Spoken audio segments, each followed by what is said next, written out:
the story of a band that changed not only my life, but the lives of all of these people, their families, and their towns. It's a story of fate, friendship, and the unbelievable power of music. And it takes us back 7 years to elementary school when I was in 5th grade. This is the story of the TriTown Rock Band. Dismissal time at Spofford Pond Elementary means hurry home for some, but on Thursdays for this crew, it means it's time to rock. What was the reason for starting Rock Band?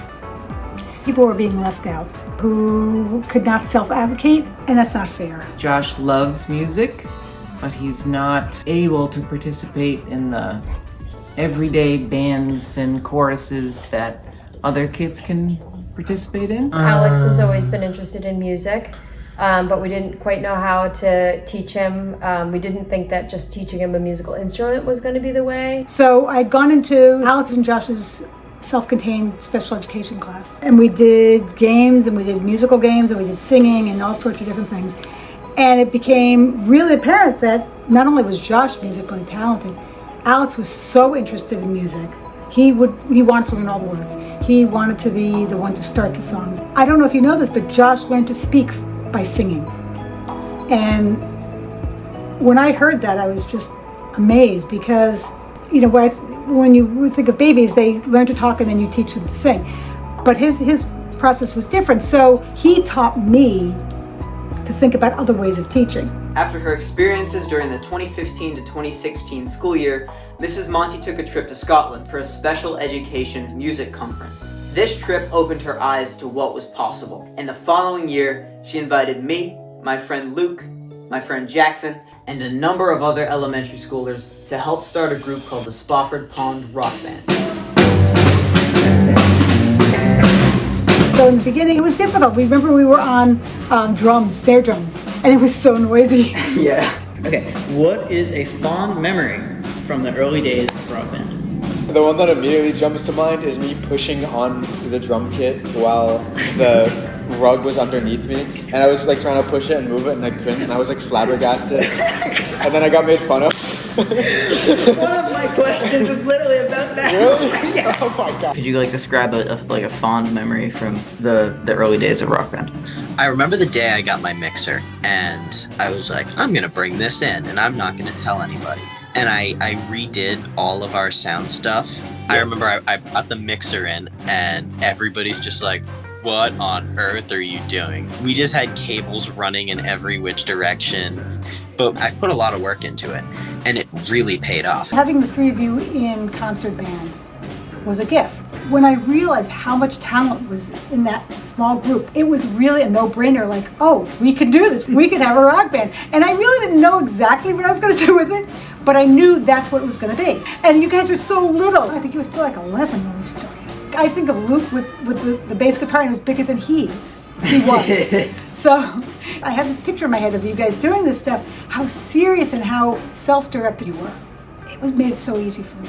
And every now and then there would be this like, wow, why didn't I think of that first? You guys would do something. And I don't remember when it had started to happen that you started handing your sticks to Josh, but I think it was pretty early on. I didn't ask you to do it. I think you just did it. Mm-hmm. And did you realize how much of an impact it made? What is your favorite part of Rock Band practice? I was counting the drums as I was doing that.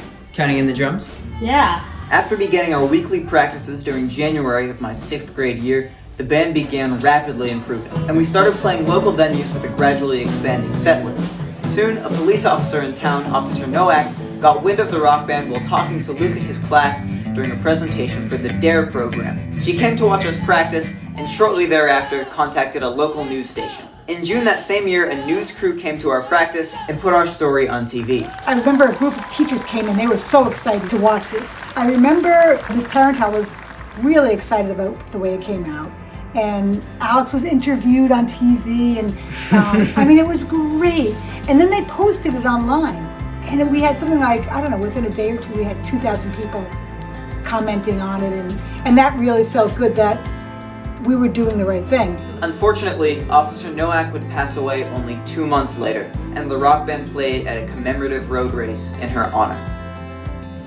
The rock band would continue playing at various events and fundraisers over the coming years, bolstered by the lessons that Mrs. Monty learned on a second trip to Scotland. Somebody I met at the conference that first year invited me to come back and do like an internship with her for a week at her program at a school that was only for children with disabilities. And they were doing incredible stuff. And working with them made me realize how much we could still go. I think they taught me to just go for it. And my fear started to dissipate. In 2019, the rock band moved to high school, where students came from 3 towns instead of 1. Thus, we became the TriTown Rock Band. The snare drums of previous years had taught us valuable lessons and solidified everybody's ability to keep the beat. This gave way to tambourines and various other percussion instruments, more piano, more singing, and even the drum kit. Our membership expanded faster than ever throughout this period, and only paused briefly for COVID in 2020. Luke and I, who had always had a bit of a rivalry during elementary school, were learning to work seamlessly together,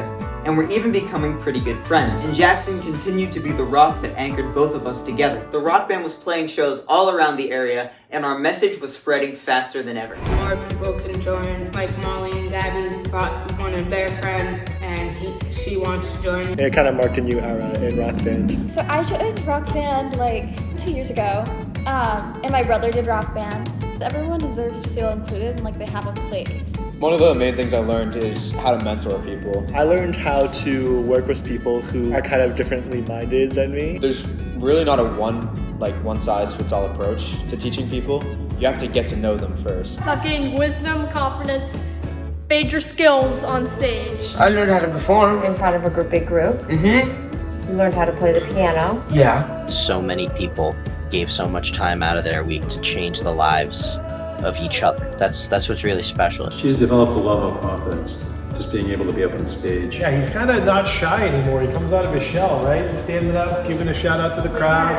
He's got to play the Topsfield Fair. The show that seemed to be everybody's favorite took place in the rain at the Topsfield Fair, which is the oldest fair in the entire United States and attracts almost 500,000 visitors every single year. 1, 2, 3, 4.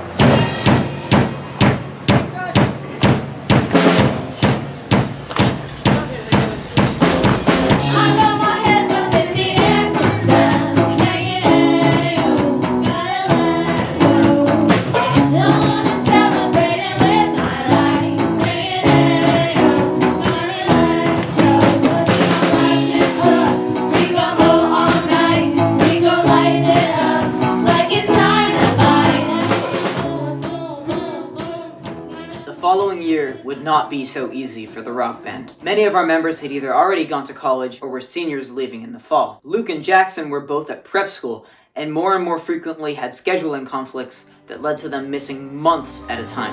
While we tried to recruit new members, the rock band limped along, with Mrs. Monty and I filling in for what seemed like endless missing spots in the band. Often we had only one singer at practice, and I pleaded with my sister Lydia, who was very uninterested at the time, to come sing with us. I was at my wit's end. I didn't know what else to do. And things were just not, it seems like we were losing people, and I couldn't figure out how to keep it going. She told me not to let the word out, but in June of 2022, Mrs. Monty said she was thinking of ending the band. But then, it happened.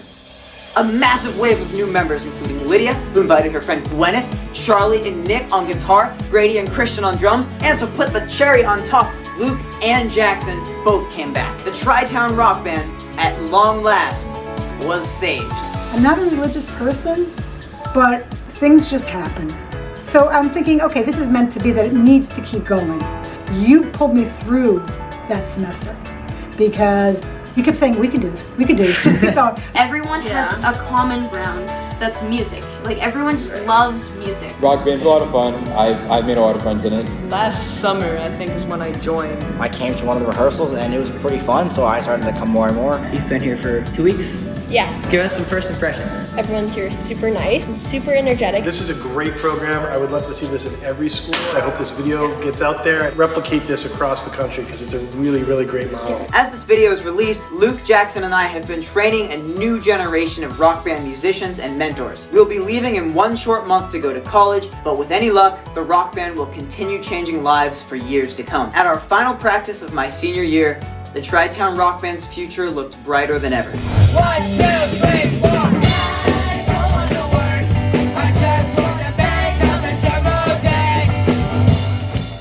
quickly acknowledge everyone in the rock band, past or present, whose name wasn't mentioned in this video. It's essentially impossible to mention all of you in a 10-minute video, but I want to make sure you know I didn't forget about you, and you are awesome. If there's one thing I ask of you before you go, it's to please share this video with whoever you can think of. We need more music programs like this, and if you agree, please help spread the word.